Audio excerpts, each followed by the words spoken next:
সম্মানিত প্রিয় দিনী ভাই, 1 মিনিটে আপনি যে কাউকে বশ করতে পারবেন, বাধ্য করতে পারবেন। আপনি শুধুমাত্র তার চুল নিয়ে তার চুলের উপরে 3 বার সূরা ইখলাস পাঠ করবেন আর এই আয়াতটি আপনি 7 বার পাঠ করে ফু দিবেন।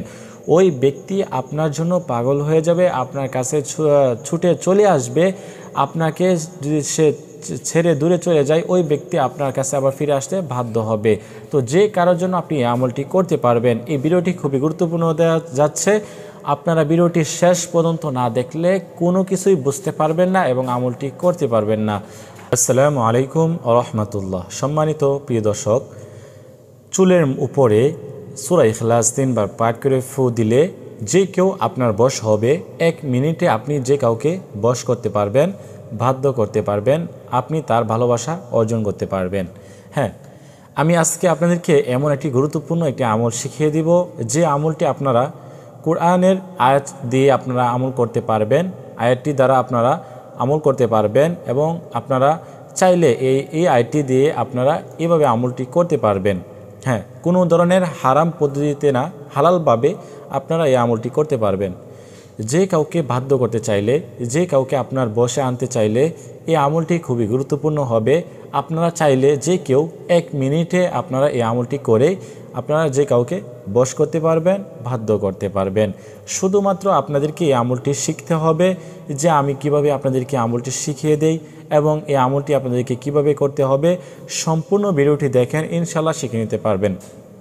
সম্মানিত দিনী ভাই ও বোনেরা, আমরা অনেকে হয়তো এই চ্যানেলে নতুন আসছি, এখনও পর্যন্ত চ্যানেলটি সাবস্ক্রাইব করে নাই। অবশ্যই চ্যানেলটি সাবস্ক্রাইব করে পাশে থাকবো, যাতে করে আরও যে নতুন নতুন ভিডিওগুলো আসবে সেগুলো যাতে সবার আগে পেয়ে যান। সম্মানিত দিনী ভাই ও বোনেরা, তো আমরা এই আমলটি কখন করব, কিভাবে করব? এই আমলটি করার জন্য কোনো নির্দিষ্ট সময় নেই, আপনি যে কোনো সময় করতে পারেন। আপনাকে কি করতে হবে? ওই ব্যক্তির চুল আপনাকে নিতে হবে, নিয়ে আপনাকে আমলটি শুরু করতে হবে।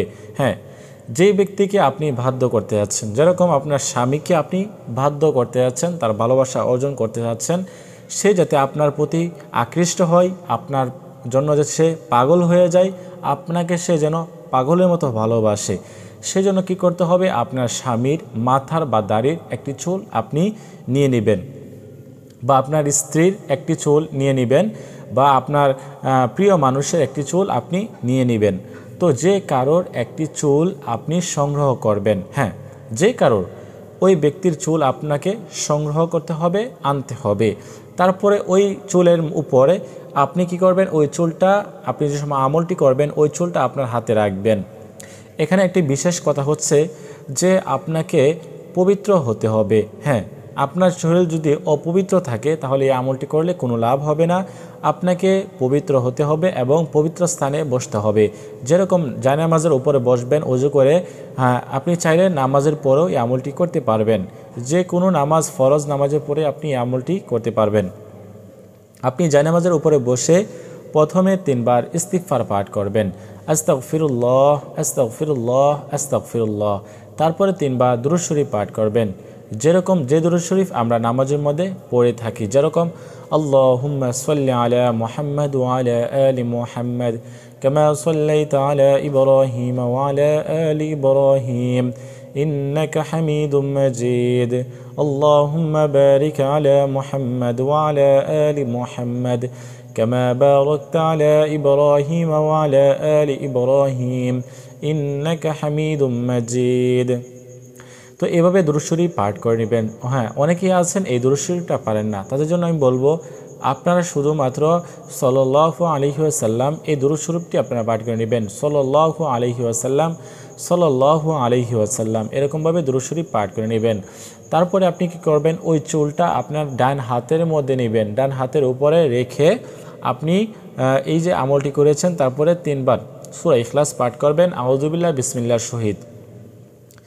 أعوذ بالله من الشيطان الرجيم بسم الله الرحمن الرحيم قل هو الله أحد الله الصمد لم يلد ولم يولد ولم يكن له كفوا أحد।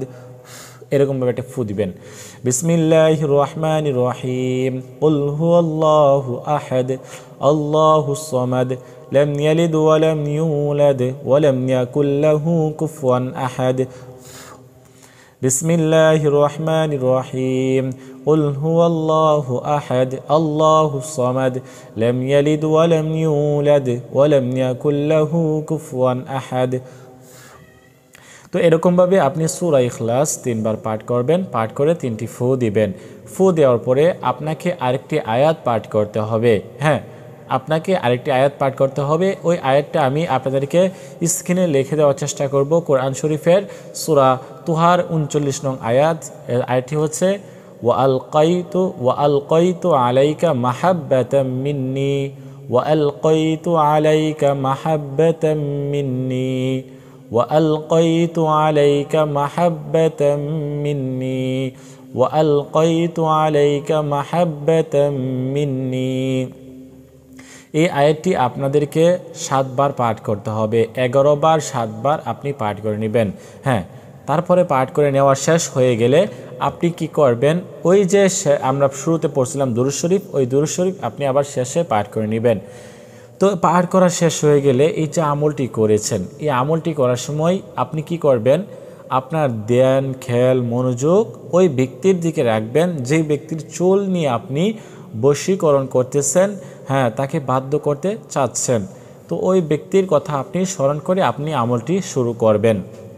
হ্যাঁ, তারপরে আপনাকে কি করতে হবে, শেষে আর কিছুই করতে হবে না। এইভাবে আমলটি আপনাকে লাগাতার 21 দিন পর্যন্ত করতে হবে। অনেকে প্রশ্ন করে থাকেন, হুজুর আমরা কতদিন পর্যন্ত এই আমলটি করব, কতবার করব? আমি তো সব কিছু আপনাদেরকে বলে দিয়ে দিই প্রতি ভিডিওতে যে আপনারা কতদিন পর্যন্ত আমলটি করবেন, কতবার করবেন, কিভাবে করবেন, সমস্ত বিষয় নিয়ে ইনশাল্লাহ আমি আলোচনা করি। আপনারা হয়তো ভিডিওটি সম্পূর্ণ দেখেন না, তারপরে না হয় আপনারা না বুঝেই কমেন্ট করেন।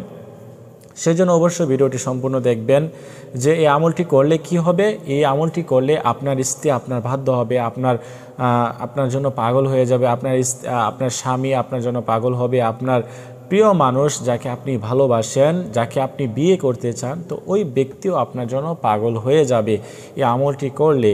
তো আপনার শত্রুকেও আপনি বন্ধু করতে পারবেন এই আমলটির মাধ্যমে। যে কারো ভালোবাসা অর্জনের জন্য এবং যে কাউকে বশ করার জন্য, বাধ্য করার জন্য এবং হ্যাঁ তার ভালোবাসা অর্জনের জন্য আপনি এই আমলটি করতে পারবেন। খুবই গুরুত্বপূর্ণ একটি আমল। আর আমি আপনাদেরকে বলবো যে আপনারা কখনোই কোরআন ও হাদিসের বিপরীতে আপনারা কোনো কাজ করবেন না, কারণ ওইগুলো হচ্ছে হারাম।